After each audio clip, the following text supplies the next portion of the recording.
saucy self again since Daddy came home. Exactly, for Amy keeps me pointing due west most of the time, with only an occasional whiffle round to the south, and I haven't an easterly spell since I was married. Don't know anything about the north, but I'm altogether salubrious and balmy. Hey, my lady. Lovely weather so far. I don't know how long it will last, but I'm not afraid of storms, for I'm learning how to sail my ship. Come home, dear, and I'll find your boots, Jack. I suppose that's what you were rummaging after among my things. Men are so helpless, Mother, said Amy, with a maternally air, which delighted her husband. What are you going to do with yourselves after you get settled? Asked Joe, buttoning Amy's cloak as she used to button her pinafores. We have our plans. We don't mean to say much about them yet, because we are such very new prunes, but we don't intend to be idle. I'm going into business with a devotion that shall delight grandfather, and prove to him that I'm not spoiled. I need something of the sort to keep me steady. I'm tired of dawdling, and mean to work like a man. And Amy, what is she going to do? Asked Mrs. March, well pleased at Laurie's decision, and the energy with which he spoke. After doing the civil all round, and airing our best bonnet, we shall astonish you by the elegant hospitalities of our mansion, the brilliant society we shall draw about us, and the beneficial influence we shall exert over the world at large. That's about it, isn't it, Madame Regamer? Asked Laurie, with a quizzical look at Amy. Time will show. Come away, impertinence, and don't shock my family by calling me names before their faces, answered Amy, resolving that there should be a home with a good wife in it before she set up a salon as a queen of society. How happy those children seem together, observed Mr. March, finding it difficult to become absorbed in his Aristotle after the young couple had gone. Yes, and I think it will last, added Mrs. March, with the restful expression of a pilot who has brought a ship safely into port. I know it will. Happy Amy. And Joe sighed then, smiled brightly as Professor Bayard opened the gate with an impatient push. Later in the evening, when his mind had been set at rest about the boat Jack, Laurie said suddenly to his wife, Mrs. Lawrence, my lord, that man intends to marry our Joe. I hope so, don't you, dear? Well, my love, I consider him a trump, in the fullest sense of that expressive word. But I do wish he was a little younger, and a good deal richer.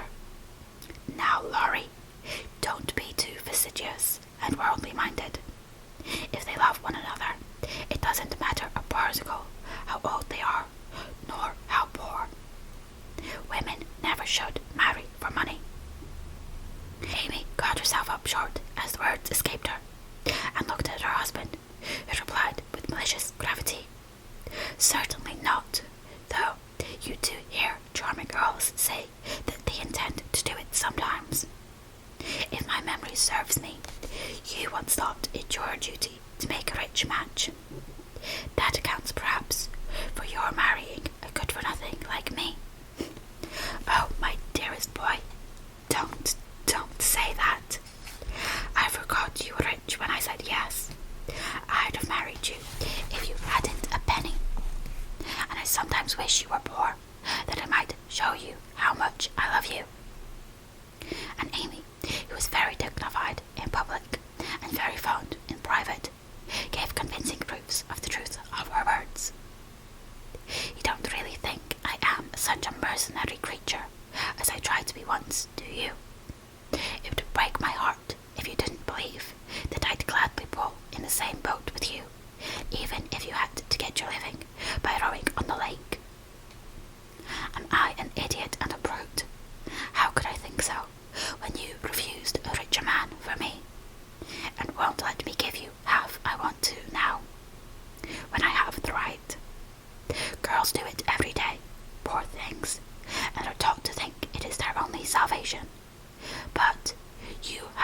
lessons. And though I trembled for you at one time, I was not disappointed, for the daughter was true to the mother's teachings. I told Mama so yesterday, and she looked as glad and grateful as if I'd given her a cheque for $1 million to be spent in charity. You're not listening to my moral remarks, Mrs. Lawrence. And Laurie paused, for Amy's eyes had an absent look, though fixed upon his face. Yes, I am, and admiring them all in your chin at the same time. I don't wish to make you vain, but I must confess that I'm prouder of my handsome husband than all of his money. Don't laugh, but your nose is such a comfort to me. And Amy softly caressed the well-cut feature with artistic satisfaction. Laurie had received many compliments in his life, but never one that suited him better, as he plainly showed, though he did laugh at his wife's peculiar taste, while she said slowly, "May I ask you a question, dear?" "Of course you may." "Shall you care if Joe does marry Mr. Behere?" "Oh, that's the trouble, is it? I thought there was something in the temple that didn't quite suit you. Not being a dog in the manger, but the happiest fellow alive. I assure you, I can dance at Joe's wedding with a heart as light as my heels. Do you doubt it, my darling?" Amy looked up at him and was satisfied. Her little jealous fear vanished forever, and she thanked him with a face full of love and confidence. "I wish we could do something for that capital old professor. Couldn't we invent a rich relation who shall obligingly die out there in Germany and leave him a tidy little fortune?" said Laurie, when they began to pace up and down the long drawing-room arm in arm, as they were fond of doing, in memory of the chateau garden. "Joe would find us out and spoil it all. She's very proud of him, just as he is, and said yesterday that she thought poverty was a beautiful thing. Bless her dear heart. She won't think so when she has a literary husband and a dozen little professors and professorins to support. We won't interfere now, but watch our chance and do them a good turn in spite of themselves. I owe Joe for a part of my education, and she believes in people's paying their honest debts, so I'll get round her in that way. How delightful it is to be able to help others, isn't it? That was always one of my dreams, to have the power of giving freely, and thanks to you, the dream has come true. We'll do quantities of good, won't we? There's one sort of poverty that I particularly like to help. Out-and-out beggars get taken care of, but poor gentlefolks fare badly, because they won't ask, and people don't dare to offer charity. Yet there are 1,000 ways of helping them, if one only knows how to do it so delicately that it does not offend. I must say, I like to serve a decayed gentleman better than a blaringly beggar. I suppose it's wrong, but I do, though it is harder, because it takes a gentleman to do it," added the other member of the Domestic Admiration Society. "Thank you. I'm afraid I don't deserve that pretty compliment, but I was going to say that while I was dawdling about abroad, I saw a good many talented young fellows making all sorts of sacrifices and enduring real hardships that they might realize their dreams. Splendid fellows, some of them, working like heroes, poor and friendless, but so full of courage, patience, and ambition that I was ashamed of myself, and longed to give them a right good lift. Those are people whom it's a satisfaction to help, for if they've got genius, it's an honour to be allowed to serve them, and not let it be lost or delayed for want of fuel to keep the pot boiling. If they haven't, it's a pleasure to comfort the poor souls and keep them from despair when they find it out."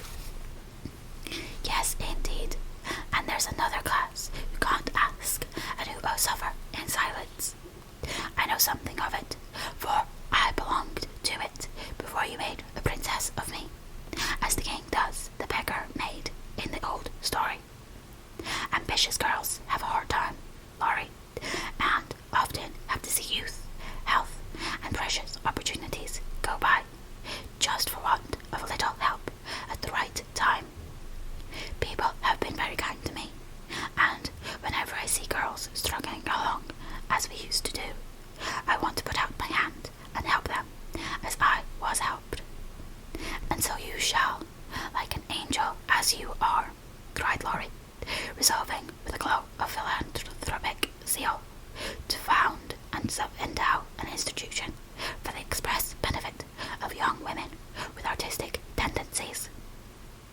Rich people have no right to sit down and enjoy themselves, or let their money accumulate for others to waste.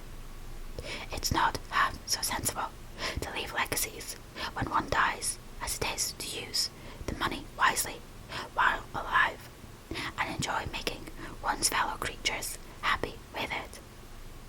We'll have a good time ourselves and add an extra relish to our own pleasure by giving other people a generous taste. Will you be a little Dorcas, going about emptying a big basket of comforts and filling it up with good deeds? With all my heart, if you will be a brave St. Martin, stopping as you ride gallantly through the world to share your cloak with a beggar. It's a bargain, and we shall get the best of it. So, the young pair shook hands upon it, and then paced happily on again, feeling that their present home was more homelike, because they hoped to brighten other homes, believing that their own feet would walk more uprightly along the flowery path before them, if they smoothed rough ways for other feet, and feeling that their hearts were more closely knit together by a love which could tenderly remember those less blessed than they. Chapter 22. Daisy and Demi. I cannot feel that I have done my duty as humble historian of the March family without devoting at least one chapter to the two most precious and important members of it. Daisy and Demi had now arrived at years of discretion, for in this vast age babies of 3 or 4 assert their rights, and get them too, which is more than many of their elders do. If there were ever a pair of twins in danger of being utterly spoiled by adoration, it was these prattling brooks. Of course, they were the most remarkable children ever born, as will be shown when I mention that they walked at 8 months, talked fluently at 12 months, and at 2 years they took their places at table and behaved with a propriety which charmed all beholders. At 3, Daisy demanded a needler, and actually made a bag with 4 stitches in it. She likewise set up housekeeping in the sideboard, and managed a microscopic cooking stove with a skill that brought tears of pride to Hannah's eyes, while Demi learned his letters with his grandfather, who invented a new mode of teaching the alphabet by forming letters with his arms and legs, thus uniting gymnastics for head and heels. The boy early developed a mechanical genius, which delighted his father and distracted his mother, for he tried to imitate every machine he saw, and kept the nursery in a chaotic condition, with his sewing machine, a mysterious structure of string, chairs, clothespins, and spools, for wheels to go wound and wound. Also a basket hung over the back of a chair, in which he vainly tried to hoist his too confiding sister, who, with feminine devotion, allowed her little head to be bumped till rescued, when the young inventor indignantly remarked, "Why, Marmar, that's my Lelicha waiter, and me's trying to pull her up." Though utterly unlike in character, the twins got on remarkably well together, and seldom quarrelled more than thrice a day. Of course, Demi tyrannized over Daisy, and gallantly defended her from every other aggressor, while Daisy made a galley slave of herself, and adored her brother as the one perfect being in the world. A rosy, chubby, sunshiny little soul was Daisy, who found her way to everybody's hearts, and nestled there, one of the captivating children who seemed to be kissed and cuddled, adorned and adored like little goddesses, and produced for general approval on all festive occasions. Her small virtues were so sweet that she would have been quite angelic if a few human. It was all fair weather in her world, and every morning she scrambled up to the window in her little nightgown to look out and say, no matter whether it rained or shone, "Oh, pity day, oh, pity day." Everyone was a friend, and she offered kisses to a stranger so confidingly that the most inveterate bachelor relented, and baby lovers became faithful worshippers. "Me loves everybody," she once said, opening her arms with her spoon in one hand and her mug in the other, as if eager to embrace and nourish the whole world. As she grew, her mother began to feel that the dovecote would be blessed by the presence of an inmate as serene and loving as that which had helped make the old house a home, and to pray that she might be spared a loss like that which had lately taught them how long they had entertained an angel unawares. Her grandfather often called her Beth, and her grandmother watched over her with untiring devotion, as if trying to atone for some past mistake, which no eye but her own could see. Demi, like a true Yankee, was of an inquiring turn, wanting to know everything, and often getting much disturbed, because he could not get satisfactory answers to his perpetual "what for?" He also possessed a philosophical bent, to the great delight of his grandfather, who used to hold Socratic conversations with him, in which the precocious pupil occasionally posed his teacher, to the undisguised satisfaction of the women folk. "What makes my legs go, grandpa?" asked the young philosopher, surveying those active portions of his frame with a meditative air, while resting after a go-to-bed frolic one night. "It's your little mind, Demi," replied the sage, stroking the yellow head respectfully. "What is a little mind?" "It is something which makes your body move, as the spring made the wheels go in my watch when I showed it to you." "Open me, I want to see it go wound." "I can't do that any more than you could open the watch. God winds you up, and you go till he stops you." "Does I?" And Demi's brown eyes grew big and bright as he took in the new thought. "Is I wound up like the watch?" "Yes, but I can't show you how, for it is done when we don't see." Demi felt his back, as if expecting to find it like that of the watch, and then gravely remarked, "I des dot does it when I's asleep." A careful explanation followed, to which he listened so attentively that his anxious grandmother said, "My dear, do you think it wise to talk about such things to that baby? He's getting great bumps over his eyes, and learning to ask the most unanswerable questions." "If he is old enough to ask a question, he is old enough to receive true answers. I am not putting the thoughts into his head, but helping him unfold those already there. These children are wiser than we are, and I have no doubt the boy understands every word I have said to him. Now, Demi, tell me where you keep your mind." If the boy had replied, like Alcibiades, "By the gods, Socrates, I cannot tell," his grandfather would not have been surprised. But when, after standing a moment on one leg, like a meditative young stork, he answered in a tone of calm conviction, "In my little belly," the old gentleman could only join in Grandma's laugh, and dismiss the class in metaphysics.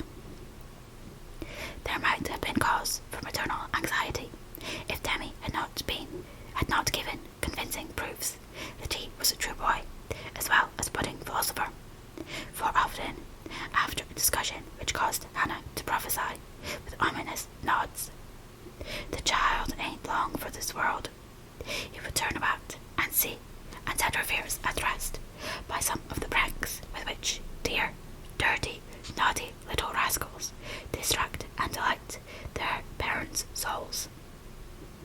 Meg made many moral rules,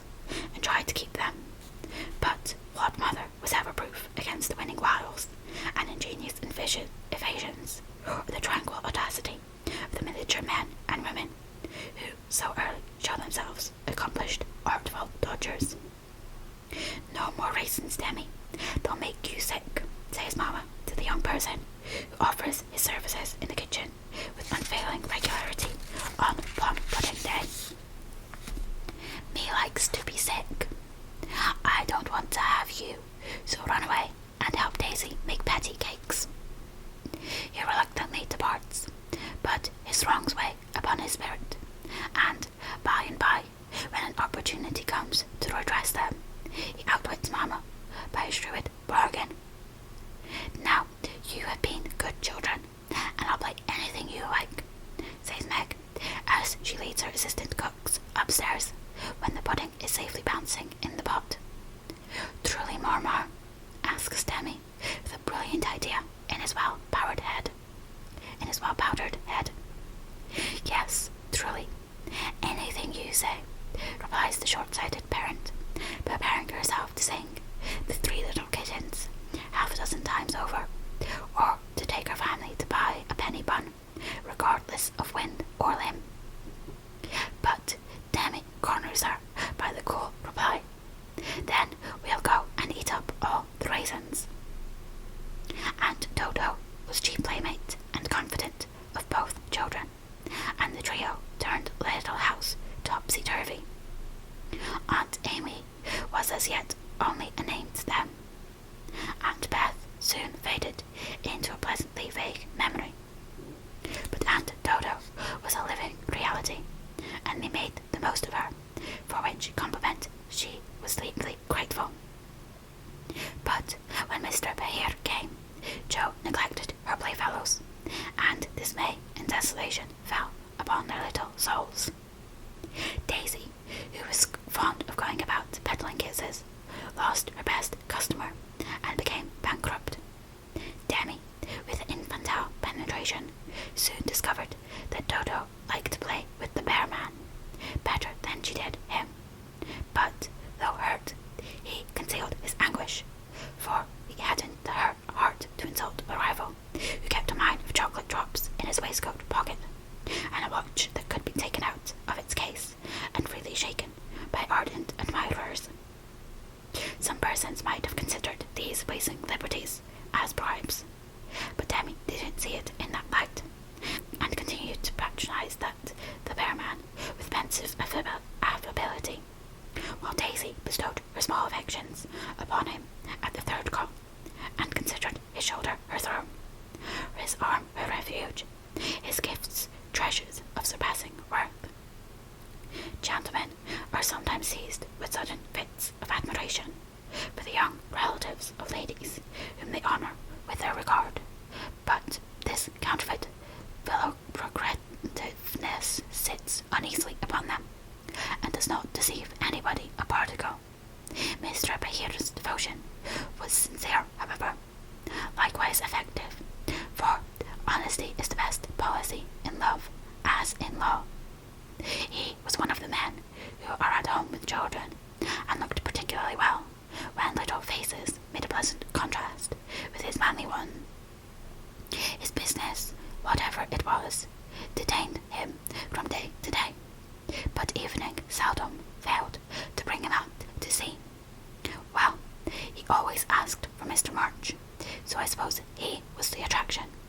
The excellent papa laboured under the delusion that he was, and revelled in long discussions with the kindred spirit, till a chance remark of his more observing grandson suddenly enlightened him. Mr. Bayard came in one evening to pause on the threshold of the study, astonished by the spectacle that met his eye. Prone upon the floor lay Mr. March, with his respectable legs in the air, and beside him, likewise prone, was Demi, trying to imitate the attitude with his own short, scarlet-stockinged legs.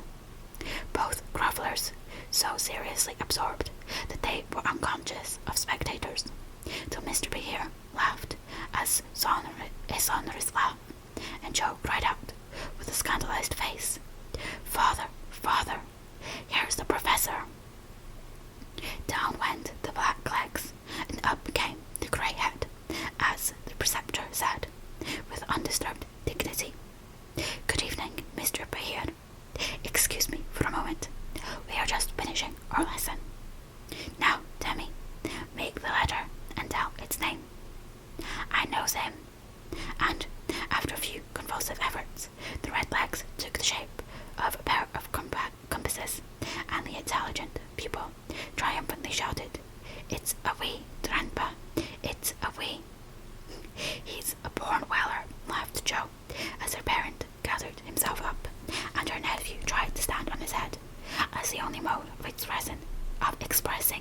satisfaction that school was over. "What have you been at today, Bushen?" asked Mr. Bayard, picking up the gymnast. "Me went to see little Mary." "And what did you there?" "I kissed her," began Demi with artless frankness. "But thou beginnest early." "What did little Mary say to that?" asked Mr. Bayard, continuing to confess the young sitter, who stood upon the knee, exploring the waistcoat pocket. "Oh, she liked it, and she kissed me, and I liked it." "Don't little boys like little girls?" asked Demi, with his mouth full and an air of bland satisfaction. "You precocious chick, who put that into your head?" said Joe, enjoying the innocent revelation as much as the professor. "'Tisn't in mine head, it's in mine mouth," answered the literal Demi, putting out his tongue with a chocolate drop on it, thinking she alluded to confectionery, not ideas. "Thou shouldst save some for the little friend. Sweets to the sweet manling." And Mr. Behir offered Joe some, with a look that made her wonder if chocolate was not the nectar drunk by the gods. Demi also saw the smile, was impressed by it, and artlessly inquired, "Do great boys like great girls, Professor?" Like young Washington, Mr. Behir couldn't tell a lie, so he gave the somewhat vague reply that he believed they did sometimes, in a tone that made Mr. March put down his clothes brush, glance at Joe's retiring face, and then sink into his chair, looking as if the precocious chick had put an idea into his head that was both sweet and sour. Why, Dodo, when she caught him in the china closet half an hour afterward, nearly squeezed the breath out of his little body with a tender embrace, instead of shaking him for being there, and why she followed up this novel performance by the unexpected gift of a big slice of bread and jelly, remained one of the problems over which Demi puzzled his small wits, and was forced to leave unsolved forever.